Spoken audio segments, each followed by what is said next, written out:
Hello everyone, welcome to Current Affairs MCQs program. Let's begin with previous day's practice question. Question was, consider the following statements. 1. The Indian Constitution was adopted by the Parliament. 2. The Constitution came into full force on November 26, 1949. Which of the above statements is or are correct? Only one, only two, both one and two, or neither one nor two. The correct answer is option D, neither one nor two.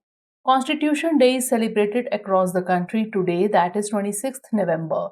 The Indian Constitution is a detailed legal document and the supreme law of India. The Constitution was adopted, enacted and surrendered by the Constituent Assembly and not by the Parliament. Hence, statement 1 is not correct. The Constitution was adopted on November 26, 1949. On this day, only the citizenship, interim parliament, and temporary and transitional provisions of the Constitution came into force, not completely. Hence, statement 2 is also not correct. Whereas the Indian Constitution came into full force on January 26, 1950. Therefore, option D is the correct answer. Now let's begin today's session. First question is, how much time did it take for the Constituent Assembly to frame the Indian Constitution? 2 years, 11 months, 18 days, 2 years, 8 months, 12 days, 2 years, 10 months, 12 days, or 2 years, 1 month, 4 days. The correct answer is option A, 2 years, 11 months, 18 days. The Constituent Assembly took 2 years, 11 months and 18 days to frame the Indian Constitution. A total of 11 meetings of the Constituent Assembly were held during this period. In this, the constitution makers observed the constitutions of about 60 countries and its draft was considered for 114 days. The last meeting of the Constituent Assembly was held on January 24, 1950. The Indian Constitution came into full force on January 26, 1950.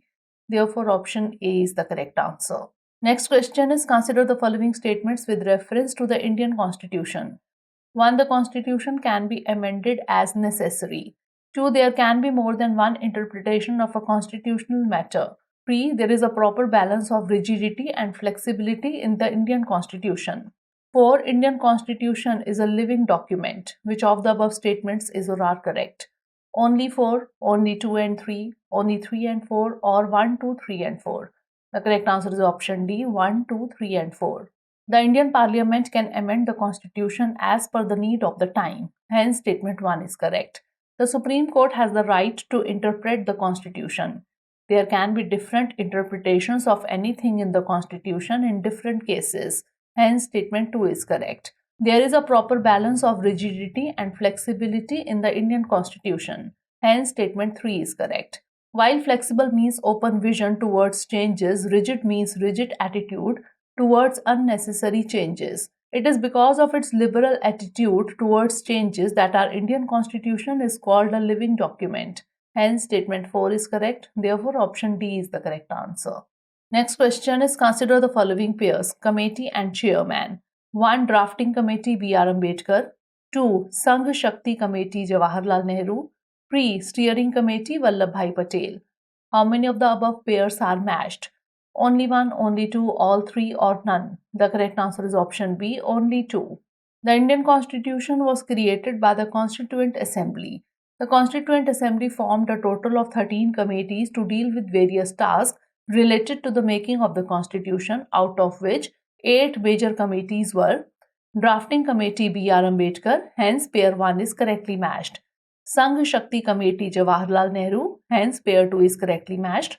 Central Constitution Committee Jawaharlal Nehru, Provincial Constitution Committee Vallabhbhai Patel, Advisory Committee on Fundamental Rights, Minorities and Tribal and Excluded Areas Vallabhbhai Patel, Procedure Committee Rules Rajendra Prasad, State Committee, Committee for Negotiations with the States, Steering Committee, Committee for Negotiations with the States Jawaharlal Nehru, Steering Committee Rajendra Prasad. Hence, pair 3 is not matched. Thus, only 2 pairs are matched. Hence, option B is the correct answer. Next question is, what was the actual constitutional position of India on January 26, 1950? A democratic republic, a sovereign democratic republic, a sovereign secular democratic republic, or a sovereign socialist secular democratic republic? The correct answer is option B, a sovereign democratic republic. The Indian Constitution was adopted and enacted by the Constituent Assembly on November 26, 1949. The constitutional status of India on January 26, 1950 was that of a sovereign democratic republic, as the words socialist and secular were added to the preamble by the 42nd Constitutional Amendment Act 1976. Presently, the preamble of the Indian Constitution defines India as a sovereign socialist, secular and democratic republic. The original constitution had 395 articles divided into 22 parts and 8 schedules. Therefore, option B is the correct answer. Next question is, which of the following first accepted the principle of Constituent Assembly for India? Cripps Proposal, Cabinet Mission, August Offer or Simon Commission? The correct answer is option C, August Offer. For the first time in the year 1934, the idea of forming a Constituent Assembly for India was presented by M.N. Roy. In 1935, the Indian National Congress for the first time officially demanded the formation of a Constituent Assembly to frame the Constitution of India, and in 1938, Jawaharlal Nehru talked about adult franchisee to frame the Constitution of India. This demand was accepted in principle by the British government, known as the August Offer 1940. In this, the British government proposed that after the war, a representative Indian body would be framed to make a constitution for India. Therefore, option C is the correct answer. Next question is, what was the total number of women members in the Indian Constituent Assembly? 12, 15, 18 or 22? The correct answer is option B, 15. Our constitution was drafted by 392 members, but after partition, this number reduced to 299. Constituent Assembly, even if not directly elected by adult franchisee, but still women also got the opportunity to be represented along with representatives of each community. These members also included 15 women whose names are Ammu Swaminathan, Dakshayani Velayudan, Begum Ejaz Rasool, Durgabai Deshmukh, Hansa Mehta, Kamla Chaudhary, Leela Roy, Malti Chaudhary, Purnima Banerjee, Rajkumari Amrit Kaur, Renuka Roy, Sarojini Naidu, Sucheta Kriplani, Vijay Lakshmi Pandit and Annie Mascarini. Therefore, option B is the correct answer. Next question is, consider the following statements. 1. Written constitution, supremacy of the constitution, independent judiciary and bicameral system are the main features of federal type of constitution. 2. The Indian constitution is called unitary in form but federal in spirit. Which of the above statements is or are incorrect? Only one, only two, both one and two, or neither one nor two.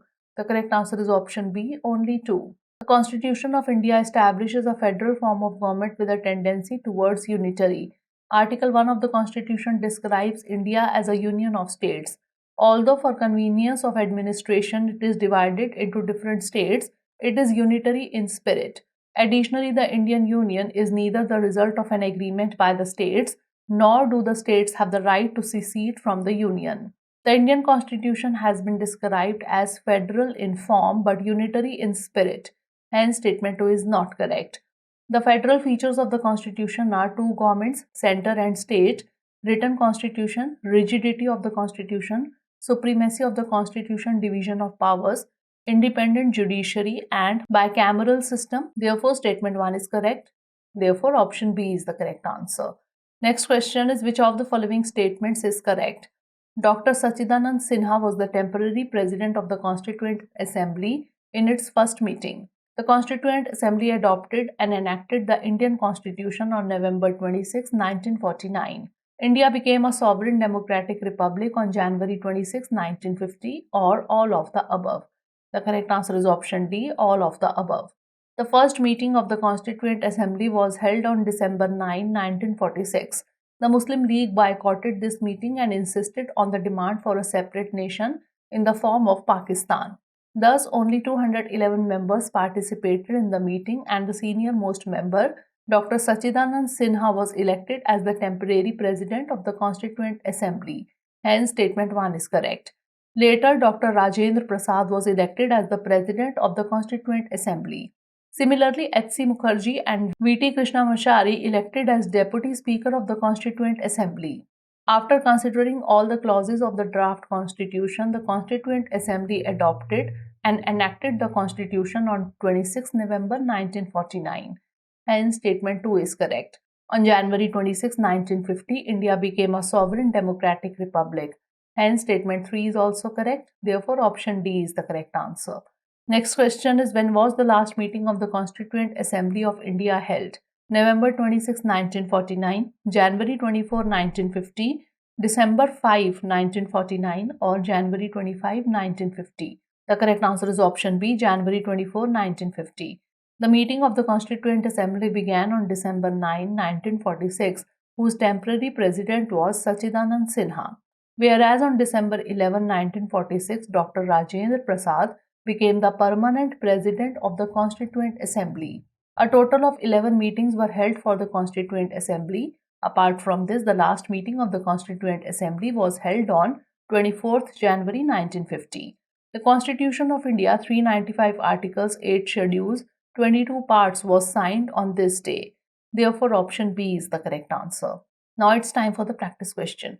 Consider the following statements in the context of Constitution Day. 1. 26 November is celebrated as the Constitution Day of India. 2. The Government of India announced to celebrate this day on 19 November 2014. Which of the above statements is or are correct? Only one, only two, both 1 and 2, or neither 1 nor 2.